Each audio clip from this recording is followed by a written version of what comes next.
بسم اللہ الرحمن الرحیم۔ حضرت عمر بن خطاب فرماتے ہیں کہ ایک دفعہ کا ذکر ہے، ہم رسول اللہ صلی اللہ علیہ وسلم کی خدمت میں حاضر تھے۔ اسی اثناء میں اچانک ایک شخص رسول اللہ صلی اللہ علیہ وسلم کی مجلس میں آیا۔ اس کی حالت یہ تھی کہ اس کے کپڑے انتہائی سفید اور بال بالکل سیاہ۔ اس کی شخصیت پر کہیں پر بھی سفر کی کوئی علامت واضح نہ تھی کہ جس سے یہ جانا جاتا کہ یہ کہیں باہر سے آیا ہے۔ لیکن دوسری طرف عجیب صورتحال یہ تھی کہ ہم میں سے کوئی بھی اسے جانتا نہیں تھا کہ یہ کون ہے، حالانکہ ہم مکہ کے باسی سبھی ایک دوسرے کو جانتے تھے، ایک دوسرے کی شناسہ ہوا کرتے تھے۔ اب یہ شخص اگر اجنبی ہے تو اس پر کوئی سفر کی علامت ہونی چاہیے تھی، لیکن سفر کی علامت بھی نہیں ہے اور اس کے باوجود اجنبی ہے۔ ہم اسی حیرت میں تھے کہ وہ شخص لوگوں کے بیچ میں سے جگہ بناتا بناتا رسول اللہ صلی اللہ علیہ وسلم کے بالکل قریب آ کر بیٹھ گیا اور قریب آ کر دوزانوں بیٹھا۔ اب ایک روایت کو ہم اس طرح پڑھ سکتے ہیں تو مفہوم یہ بنے گا کہ اس نے اپنے ہاتھ رسول اللہ صلی اللہ علیہ وسلم کی رانوں پر رکھ دیے، اتنا قریب ہو گیا۔ اور اسی کا دوسرا مفہوم لیا جائے تو اس نے اپنے ہاتھ اپنی رانوں پر رکھ دیے۔ دونوں مفہوم درست ہیں یہاں پر۔ تو آ کر رسول اللہ صلی اللہ علیہ وسلم سے پوچھا، یا محمد اخبرنی عن الایمان، اے محمد مجھے بتاؤ ایمان کیا ہے؟ رسول اللہ صلی اللہ علیہ وسلم نے فرمایا، ایمان یہ ہے کہ تم اللہ پر، اس کے رسول پر، اس کی کتابوں پر، اس کے فرشتوں پر، یوم آخرت پر اور اچھی اور بری تقدیر اللہ ہی کی طرف سے ہونے پر صدق کے دل سے یقین رکھو۔ اس نے کہا صدقتا، یعنی اے محمد آپ نے سچ کہا۔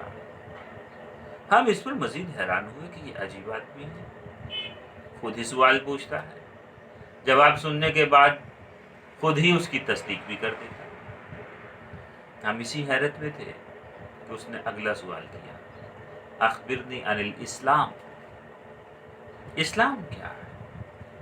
رسول اللہ صلی اللہ علیہ وسلم نے فرمایا، اسلام یہ ہے کہ تم اپنی زبان سے اس بات کی گواہی دو کہ اللہ کے سوا کوئی معبود نہیں، محمد مصطفیٰ صلی اللہ علیہ وسلم اللہ کے بندہ خاص اور اس کے رسول ہیں، نماز ادا کرو، رمضان المبارک کے روزے رکھو، اگر استطاعت ہے تو زکوٰۃ ادا کرو، اور اگر حج کی طاقت رکھتے ہو تو بیت اللہ کا حج کرو۔ اس نے پھر کہا صدقتا، یعنی آپ درست کہتے ہیں۔ اس کے بعد پھر اس نے سوال کیا کہ احسان کیا ہے؟ اخبرنی عن الاحسان۔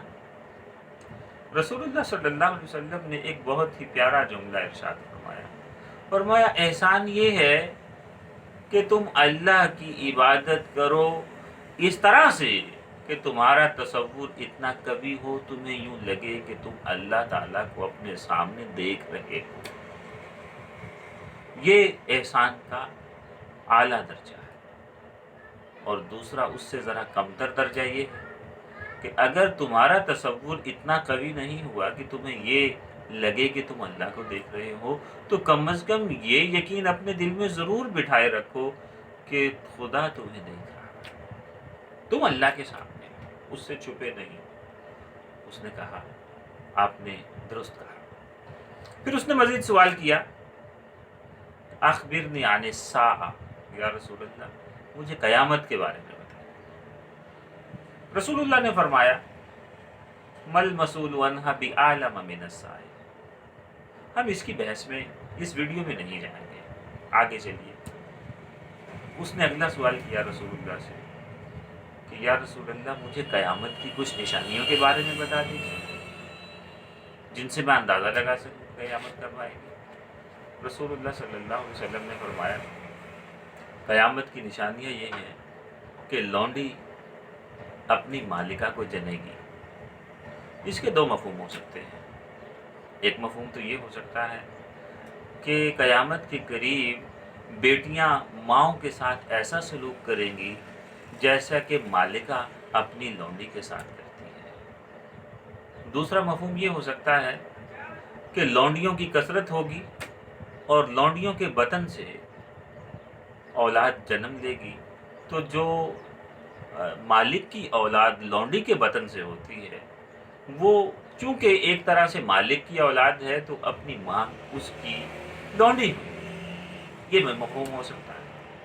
مزید دوسری نشانی یہ بتائی کہ تم دیکھو گے کہ پاؤں کے ننگے جسموں سے ننگے لوگ، بکریاں چرانے والے چرواہے اونچی اونچی بلڈنگز بنا کر ایک دوسرے پر اترائیں گے۔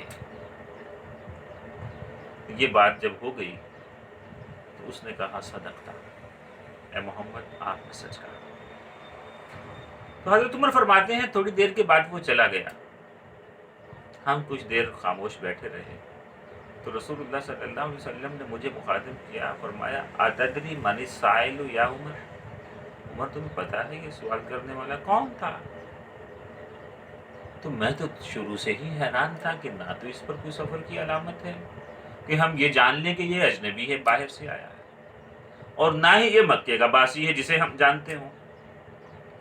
تو رسول اللہ صلی اللہ علیہ وسلم کے سامنے اپنی لا علمی کا اعتراف کرتے ہوئے عرض گزار ہوئے، واللہ ورسولہ عالم، اللہ جانے، اللہ کا نبی جانے کون تھا یہ شخص، ہم نہیں جانتے۔ رسول اللہ نے فرمایا یہ جبریل تھے، یہ تمہارے پاس اس لیے آئے تھے کہ سوال جواب کا مکالمہ کر کے تمہیں تمہارا دین سکھا سکے۔